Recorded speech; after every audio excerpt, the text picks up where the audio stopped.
Tata Motors के अधिकारी हैं और बड़े लेवल के जो अधिकारी हैं प्लांटेड हैं, उनके साथ बैठक होती है तमाम तस्वीर तमाम जानकारी के साथ और खबर के साथ आप देखते हैं लगातार।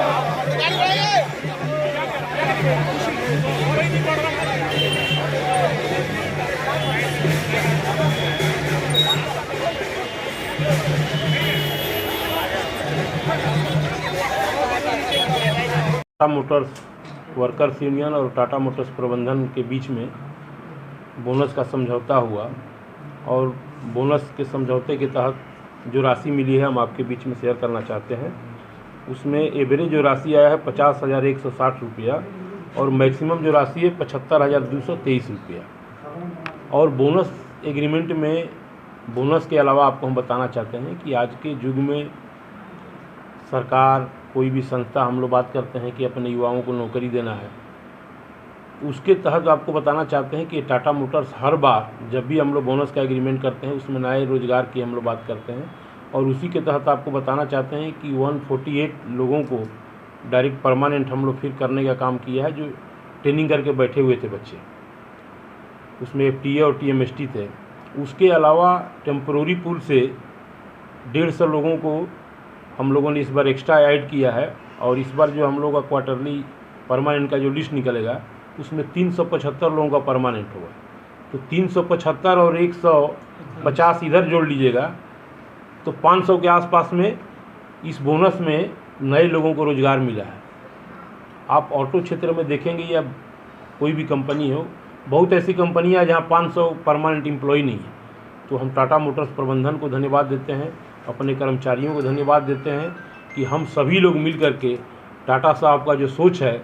कि अपने कर्मचारियों के हित में, देश के हित में, लोगों के हित में हम अच्छा करेंगे, उसका नमूना और आज बोनस के समझौते में हम लोग को देखने को मिला। हम टाटा ग्रुप को धन्यवाद देते हैं कि इस तरह की सोच पूरे दुनिया में जितनी भी कंपनी है वो केवल टाटा में ही संभव हो सकता है। हम यहाँ के टाटा मोटर्स के प्लांटेड को धन्यवाद देना चाहते हैं। हम लोगों के VPO श्री विशाल सर हैं, सीताराम कांडी जी CHRO हैं, प्रबंधन के सभी लोगों को हम धन्यवाद देते हैं कि यूनियन की जो सकारात्मक सोच हमेशा रही है उसके तहत जो भी हम लोगों ने डिमांड रखा अपने कर्मचारियों के हित में उन लोगों ने पूरा किया। अपने यूनियन के सभी साथियों को हम धन्यवाद देते हैं कि पूरे डिसिप्लिन के साथ जो 10 दिन से वार्ता चल रही थी, धैर्यपूर्वक हम लोगों ने प्रबंधन के साथ वार्ता किए और एक बड़ी सफलता हम लोगों को हासिल हुई है। और सभी मीडिया के भाइयों को हम 2026 जो सितंबर आएगा उसके पहले सारे 1300 जो बचे हुए सब लोग परमानेंट हो जाए, उसका भी एग्रीमेंट हम लोगों ने कर लिया। ऐसा प्रयास है, हम लोग सरकार के भी स्तर पर इस चीज़ के लिए हमेशा बात करते हैं कि कंपनी का जब विस्तार होगा, आप सही क्वेश्चन किए हैं, जब कंपनी का विस्तार होगा तभी रोज़गार मिलेगा। और हमारा हमेशा प्रयास रहा है कि जो भी कंपनी का विस्तारीकरण होना है वो जमशेदपुर में हो, झारखंड में हो,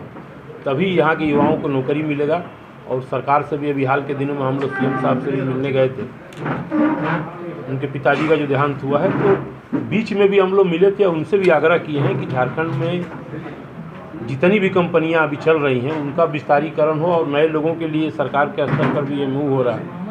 तो हम लोग का हमेशा प्रयास है। और टाटा मोटर्स का विस्तारीकरण सबसे ज़्यादा जमशेदपुर में हुआ है और आने वाले समय में भी बहुत सारी योजना है। आप देखे होंगे कि हाल के दिनों में हाइड्रोजन इंजन जो बनना था वो कहीं दूसरे स्टेट में जा रहा था, लेकिन यूनियन सरकार के स्तर पर और प्रबंधन के स्तर पर हम लोगों ने बात किया और हाइड्रोजन इंजन जमशेदपुर में बनने का काम हुआ। तो उससे नए लोगों को रोज़गार आने वाले समय में मिलेगा। धन्यवाद।